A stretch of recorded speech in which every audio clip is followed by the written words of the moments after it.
Notre film commence avec JP, qui travaille dans un immense restaurant appelé le Lady Liberty's Diner.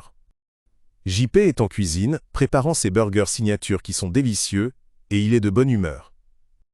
C'est alors que son collègue s'approche et lui dit « Désolé, tu peux me remplacer aujourd'hui ?» Par gentillesse et bonne manière, JP répond « Je suis un type bien, ne t'inquiète pas, je te remplace. » JP va ensuite en salle et commence à servir les clients. Soudain, un tyran riche et arrogant entre. Il prend JP de haut avec une arrogance et une supériorité extrême. Mais JP, qui a de la fierté et de l'amour-propre, le remet à sa place. Le gosse de riche gâté rétorque. « Tu n'es qu'un sale Mexicain venu travailler ici, dans notre pays, l'Amérique. Alors serre-moi et tais-toi. » À ce moment-là, JP attrape le micro et dit à tout le monde. « Ce type, juste parce qu'il est riche et américain, pense qu'il peut me traiter avec arrogance et supériorité. Qu'en pensez-vous, braves gens d'Amérique ?» Son coup astucieux met le tyran arrogant dans l'embarras devant tout le monde. Le tyran, furieux, hurle « Va au diable, sale Mexicain !» Puis, la sœur de JP arrive avec ses amis. Elle l'acclame en disant « Bravo, tu lui as tenu tête !» Ce n'est pas parce que nous sommes des immigrés mexicains qu'ils ont le droit de nous manquer de respect. La sœur de JP lui annonce alors « J'ai été acceptée à l'Université de Californie. Celle où vont tous les gosses de riches. On fait une fête à 20 h ce soir, alors essaye de finir le travail plus tôt et de nous rejoindre. » JP est à la fois heureux pour sa sœur et triste, sachant qu'elle va les quitter pour déménager dans un autre État. Plus tard, il parle avec sa mère, qui travaille aussi dans la même chaîne de burgers, et lui dit qu'il ira à la fête ce soir, même s'il est contrarié par le départ de sa sœur. À la maison, la belle-sœur de JP, avec ses cheveux courts et bouclés et ses lunettes, lui rappelle qu'il devra prendre soin de leur mère une fois qu'elle sera partie. JP lui dit « Tu es intelligente, talentueuse et belle, tout comme ces gosses de riches. Cette université prestigieuse est faite pour toi. Je veux que tu étudies dur et que tu deviennes quelqu'un qui a réussi. » Elle sourit et lui dit qu'un jour elle sera une grande scientifique. Puis elle lui montre un nouveau tatouage qu'elle s'est fait derrière l'oreille. Après que toute la famille s'est réunie, on voit la sœur de JP, Lily, jouer à un petit jeu appelé l'attrape-insecte avec une jeune fille. Elle lance le jouet à son frère avec une insulte cachée écrite dessus, comme une blague. Au milieu de cette atmosphère familiale, chaleureuse et joyeuse, tout vole soudainement en éclats lorsque la police de l'immigration fait irruption. Ils font une descente dans la maison et arrêtent la famille de JP, sa mère, sa sœur, tout le monde. On découvre alors que l'homme derrière cette campagne brutale n'est autre que le gouverneur de l'État, qui est aussi le propriétaire de la chaîne de restaurants Lady Liberty où travaillent JP, sa mère et la plupart de sa famille. JP est emmené dans un centre de rétention pour immigrés, où il se retrouve entouré de personnes en uniforme jaune. Il regarde, impuissant, sa sœur être forcée de monter dans un bus pour être expulsée. Son visage est empli de tristesse, comme si tous ses rêves et ambitions avaient été anéantis, son avenir détruit. Plus tard, JP s'entretient avec un avocat qui lui dit « La seule issue pour votre cas est que vous soyez né aux États-Unis. » JP répond « Mais je suis né ici. » L'avocat hoche la tête et dit « Alors votre meilleure option est de revendiquer la citoyenneté américaine par le droit du sol. Si nous déposons cette requête, elle sera acceptée sans aucun doute. Mais à une seule condition, vous devrez effectuer un service dans une maison de retraite. Si vous accomplissez ce service avec succès, vous serez libéré et autorisé à vivre votre vie de citoyen américain. » Pendant qu'un policier explique les règles du service aux jeunes détenus sélectionnés, nous commençons à rencontrer les participants un par un. D'abord, JP lui-même. Deuxièmement, Camila Montes, une faiseuse de troubles rebelles, américaine de naissance, mais de mère mexicaine. Troisièmement, Chris Morales, un jeune homme poli et timide qui a peur de son ombre. Il admet avoir simplement baissé la tête, suivi le droit chemin, et être retrouvé ici par erreur. Mais personne ne l'écoute. Ensuite, il y a Big Mac, un type drôle à l'esprit vif qui se moque et taquine les agents avec des blagues astucieuses. Enfin, nous rencontrons Mika Fuentes, une végétarienne convaincue. Elle se présente comme ayant une apparence purement américaine, mais révèle que sa mère et son père sont tous deux argentins. Et voilà, les personnages principaux nous sont présentés.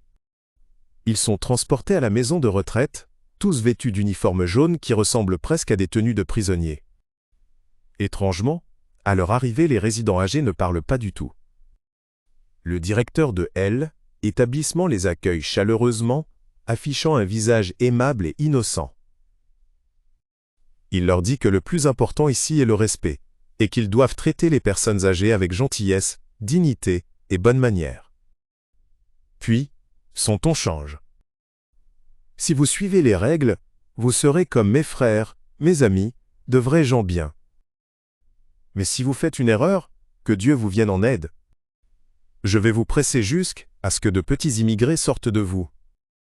Il leur présente Cynthia et James, qui seront leurs superviseurs pour cette mission. James commence à énoncer les règles et leur fait visiter l'établissement.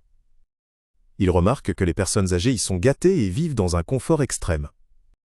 Pendant la visite, JP aperçoit une vieille femme aux cheveux courts qui ressemble étrangement à sa sœur Lily. Au déjeuner, Big Mac plaisante avec Mika l'Argentine en lui disant « Tu ressembles à une espionne américaine infiltrée ». Elle en rit et dit « Allons, je suis argentine. Nous sommes naturellement beaux, tout comme moi. Tu n'as pas vu Antonella, la femme de Messi ?» Leur taquinerie continue jusqu'à ce que Camila, surnommée Mercredi, perde patience et s'en aille brusquement.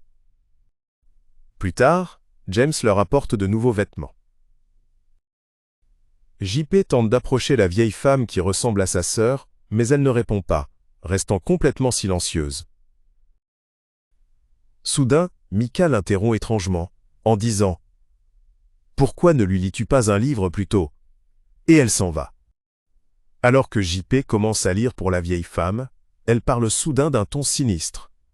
« Tu vas mourir ici. » Ces mots sont empreints d'un chagrin écrasant, d'amertume et de rage. Avant que JP puisse réagir, l'assistant de James se précipite, attrape la vieille femme et l'emmène. Ce soir-là, au dîner, le groupe chuchote entre eux. Ils se disent « Il faut qu'on s'échappe d'ici ».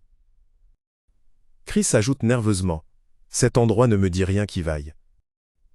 Je sens que quelque chose de mal se passe ici. » Quand il essaye de s'enfuir, la sécurité l'attrape, lui donne un coup de taser et l'emporte. Plus tard dans la nuit, JP sort de sa chambre en cachette. À sa grande horreur, il tombe sur une vieille femme complètement nue, errant comme si elle avait perdu la tête. Juste au moment où elle se jette sur lui, prête à le mordre, James et son assistant apparaissent. Et lui injectent le même sérum qu'ils avaient utilisé plus tôt sur une autre vieille femme. Elle s'effondre et ils la traînent dans l'obscurité. Le lendemain, le directeur de établissement emmène le groupe visiter le service Alzheimer, leur rappelant qu'ils doivent toujours être doux et compatissants avec les résidents. Pendant le travail, James commence à traiter JP avec mépris, mais JP, plein de fierté, lui tient tête et le remet à sa place. Ils continuent leur tâche avec l'un des patients âgés jusqu'à ce que, soudain, un vieil homme morde violemment JP, d'une manière qui montre clairement que quelque chose ne va pas du tout ici. Les résidents ne sont pas normaux du tout. JP s'effondre et perd connaissance. Quand il se réveille, il trouve sa sœur à ses côtés. Fou de joie, il la croit en sécurité. Elle lui dit « Tu as été si proche de moi tout ce temps, et tu ne le savais même pas. » Mais soudain, tout s'efface. Ce N était qu'un rêve. Mika, l'Argentine, vient le voir ensuite pour essayer de le réconforter. Elle lui dit « À cet endroit est en fait bien, on s'en sort bien ici, on va surmonter ça et être à nouveau libre. » Au déjeuner, Big Mac se plaint de la nourriture et demande où est passé leur ami Chris. L'assistant de James intervient et dit « Chris a été ramené en prison. » Big Mac, perplexe, répond « Comment a-t-il pu retourner en prison? Son inhalateur est toujours là. » Quelque chose ne va vraiment pas, et Onemo est resté silencieux. Cette nuit-là, Big Mac emmène une vieille femme rendre visite à un vieil homme nommé Monsieur Phelps. Pendant que Big Mac tripote la télévision, la femme voit soudain les doigts de l'homme se briser sous ses yeux. Puis M. Phelps commence à perdre le contrôle de son corps, son cou se tord, ses jambes se replient vers l'intérieur, tout son corps se contorsionne et se brise de manière grotesque. La femme est horrifiée, mais Big Mac s'enfuit, les abandonnant. Le lendemain matin, le directeur rassemble tous les jeunes en service pour discuter de la mort étrange de M. Phelps. Big Mac chuchote plus tard à JP, ce qui est arrivé à cet homme était dingue. Quand le directeur demande à Big Mac s'il a quelque chose à ajouter, Big Mac dit simplement « Pauvre Monsieur Phelps, Skier, était un homme bon. Je n'ai juste pas vu ces derniers moments. » Le directeur termine son discours, puis se tourne vers JP en disant « Je voudrais vous parler. » Le directeur convoque JP et James dans son bureau, leur disant à quel point il tient à son travail, à quel point il aime sa chouette, et qu'il ne veut aucun problème. Il insiste pour que James et JP se réconcilient et s'entendent bien. James serre JP dans ses bras en lui murmurant à l'oreille « Je vais faire de ta vie un enfer. » Mais JP, malin, réussit à voler les clés des menottes de James pendant l'accolade. Cette nuit-là, JPS éclipse avec Big Mac, Camilla et Mika, l'Argentine. Il les emmène à la piscine où ils passent du temps ensemble. Plus tard, JP accompagne Mika, mais quand il se réveille le lendemain matin, il est choqué de trouver une vieille femme allongée à côté de lui dans son lit. Mika entre et demande « Qu'est-ce qui se passe ?» Elle emmène rapidement la vieille femme, laissant JP confus. Était-il avec Mika ou avec la femme âgée? Plus tard, alors qu'il est assis avec Big Mac, JP voit la vieille femme qui ressemble à sa sœur. Elle tient un jouet, exactement comme ceux que sa sœur fabriquait.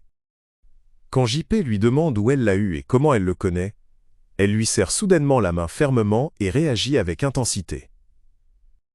Comme toujours, James et son assistant arrivent et lui font une injection, l'emmenant de force. Mika prend alors JP à part et il s'assoit avec les autres. Soudain, Camilla se plaint de se sentir mal et montre son cou. Quand le groupe regarde de plus près, il remarque une marque, un point d'injection, ce qui explique son comportement étrange. Cette nuit-là, JP joue avec le jouet que la vieille femme avait. Il découvre le mot « aide » gravé à l'endroit exact où sa sœur avait écrit une insulte au tout début du film. Le soupçon se fait plus lourd. JP sort à nouveau en douce pour voir la vieille femme. Alors qu'il se cache à proximité, James et son assistant arrivent pour lui faire une autre injection. JP attend qu'il parte, puis s'approche d'elle. À sa grande stupeur, il voit un tatouage derrière son oreille, le même que celui de sa sœur. À cet instant, JP comprend la vérité. La vieille femme est bien sa sœur, comme il l'avait pressenti depuis le début. Mais avant qu'il ne puisse réagir, James fait irruption et le frappe si fort qu'il le met KO. On voit JP attaché à une chaise, la moitié de son visage vieilli, des cheveux gris y apparaissant. Quoi? Il ressemble maintenant à un vieil homme. Pendant ce temps, on revient à Big Mac et Camilla. Il lui confie qu'il se méfie de cet endroit. Soudain, James apparaît et ordonne à Big Mac de réparer quelque chose en hauteur à l'aide d'une échelle et d'une clé à molette. Big Mac monte pour vérifier, mais sorti de nulle part, un homme âgé perd le contrôle et attaque l'assistant de James. Le garde le repousse, heurtant accidentellement l'échelle de Big Mac. Big Mac S écrase au sol avec un bruit sourd, complètement inconscient. Au même moment, JP est toujours attaché à une chaise avec tout autre détenu. Mais il réussit à rassembler le peu de force qui lui reste et à se libérer de ses liens. Pendant ce temps, le directeur a une réunion privée avec le propriétaire de la chaîne de restaurants. Le directeur rapporte fièrement que le produit se vend bien. Quand le propriétaire lui demande s'il a essayé d'en manger lui-même, le directeur le regarde fixement et dit « Vous êtes fou ?» Mais il admet ensuite que personne n'a pu faire la différence entre cette viande et les burgers de bœuf ordinaires. On dirait qu'on se dirige droit vers un désastre, chers spectateurs. On retrouve Big Mac, qui est transporté à l'hôpital. Il est réveillé, mais fait semblant d'être inconscient pour ne pas éveiller les soupçons. Au même moment, JP tente de échappé. James l'aperçoit et se lance à sa poursuite. JPS éloigne en titubant, ses jambes le portant à peine, affaibli par ce qu'on lui a fait. La nouvelle de L, évasion de JP, se répand rapidement parmi les autres près de Big Mac, qui l'abandonne pour courir après lui. Pendant ce temps, le directeur et le propriétaire de la chaîne poursuivent leur conversation sinistre. Le directeur explique. Tout se passe sans accroc. On garde les jeunes sous sédatifs en permanence. Puis on leur injecte des hormones qui attendrissent leur corps de plus de 20%. Bien sûr, ces hormones les font vieillir rapidement, mais elles rendent aussi la viande plus tendre, cuisent plus vite et permettent d'économiser du gaz, du carburant et du temps. Il ajoute, la machine fonctionne parfaitement. D'abord, on stérilise les jeunes, puis on les met dans la machine à burgers. Il en sort des steaks hachés frais, délicieux, juteux, et personne ne peut faire la différence. Les gens les mangent, sans se douter de rien. JP, horrifié par cette révélation, tombe sur Mika, l'Argentine, et lâche. Ils donnent aux gens de la viande humaine. Ils nous mangent. Juste au moment où James arrive par derrière, Mika injecte soudainement JP, révélant sa véritable identité. Elle était une espionne depuis le début. JP reprend plus tard conscience et se retrouve face au directeur. Le directeur sourit et dit « On a dû t'injecter de l'adrénaline. Ça va gâcher la viande. » Honnêtement, tu m'as déçu. Ta chair ne sera plus la pièce de choix que nous servons à nos clients. Quand JP l'accuse d'être cannibale, le directeur rit froidement. « Oh, je ne mange pas de burger Lady Liberty moi-même. Et d'ailleurs, JP, nous sommes des Américains, la race aryenne. Toi, tu n'es qu'un Mexicain sans valeur. Au fait, permets-moi de te présenter ma petite espionne. Je l'ai infiltrée parmi vous dès le début pour me rapporter tout ce que vous faisiez.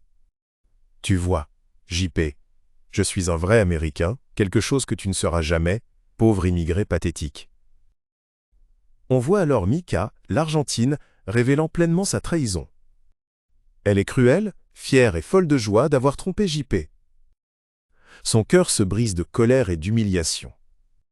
Pendant ce temps, le directeur lui montre joyeusement L, énorme machine qui broie les immigrés en steak haché, dansant moqueusement avec Mika à ses côtés, tous deux se délectant de leur cruauté. Plan sur Camilla, qui remarque une petite clé pour ses chaînes de cheville pendant une ouverture dans le plafond. Elle vient de Big Mac, qui fait un léger bruit pour qu'elle sache que c'est lui. Elle se libère et commence à se déplacer dans L, établissement, déterminée à trouver JP et à exposer l'horrible vérité de cet endroit. Elle attrape une chaise et la fracasse contre un mur de verre pour découvrir des caméras de surveillance cachées partout dans la maison de retraite. Cette prise de conscience la choque profondément. Avant qu'elle ne puisse réagir, James apparaît par derrière et l'emporte de force. De retour avec JP, Mika le nargue sans pitié. Elle ricane. « Ta sœur, c'est la vieille femme. On n'a pas arrêté de la bourrer d'hormones jusqu'ici à ce qu'elle vieillisse pour devenir ce qu'elle est maintenant. Tous ses rêves d'aller dans une grande université et de devenir une grande docteure. Envolé, son avenir gâché. Et bientôt, tu finiras comme elle, pauvre immigré. Vous êtes tous que de la mince à reponzi à Zoé, œuvre bon marché. Mais moi, je suis belle.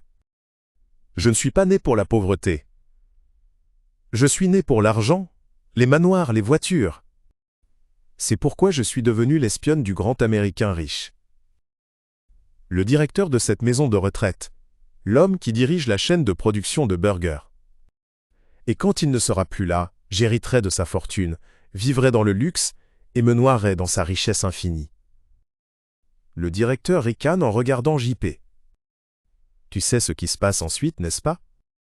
Une fois ta viande attendrie, nous te stériliserons, te salerons abondamment, t'assaisonnerons avec des épices et te transformerons en un délicieux burger. Mais sais-tu comment on saura que ta chair est assez tendre? Avant même que tu ne meures. Quand tes os commenceront à s'effondrer vers l'intérieur, ton corps se disloquant, tout comme le vieux monsieur Phelps.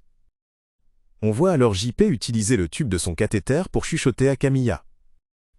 JP lui dit « Il nous transforme en burgers.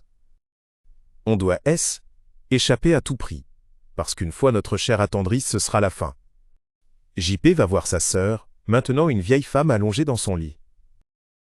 Son cœur se brise alors qu'il parle doucement.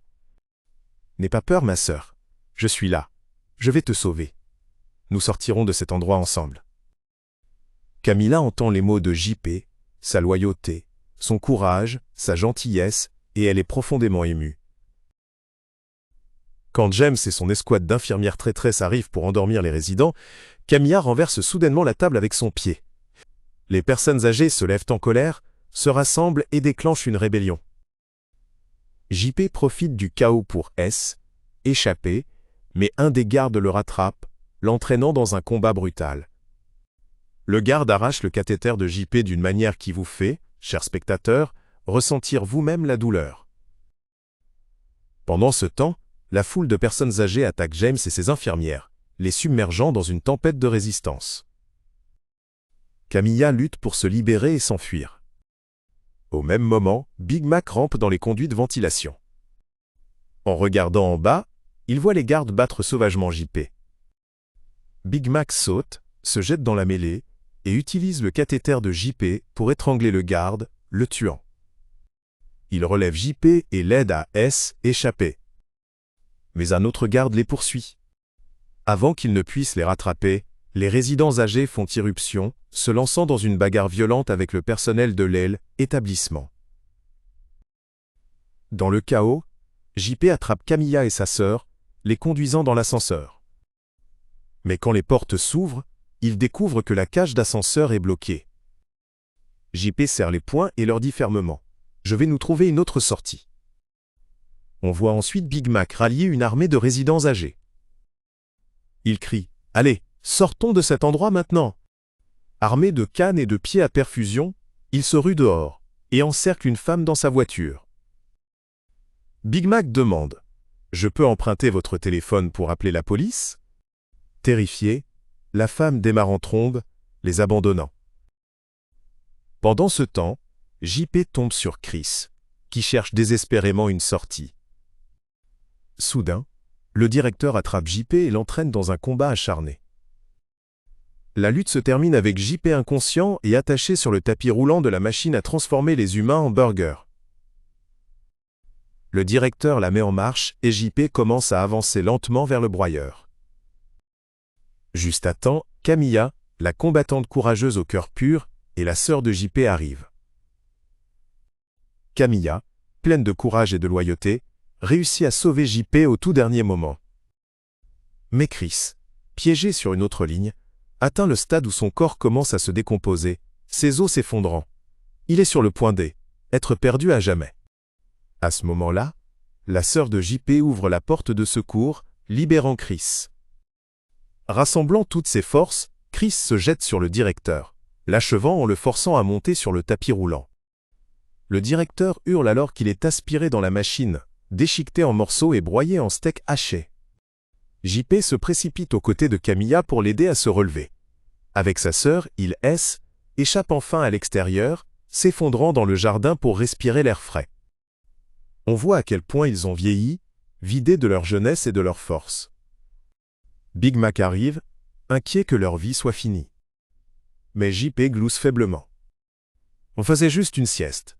On est vieux maintenant. On ne supporte plus l'épuisement. Le film se termine avec le scandale révélé, le complot des burgers démasqués et le gouverneur de l'État arrêté. Et tous les détenus sont libérés. Les dossiers d'immigration sont rouverts et les scientifiques commencent à chercher un antidote pour inverser le vieillissement prématuré causé par les hormones. Un message glaçant mais puissant, chers spectateurs. Et sur ce, notre résumé touche à sa fin. N'oubliez pas de liker, de vous abonner à la chaîne et de partager vos réflexions en commentaire pour que nous puissions discuter ensemble des thèmes du film.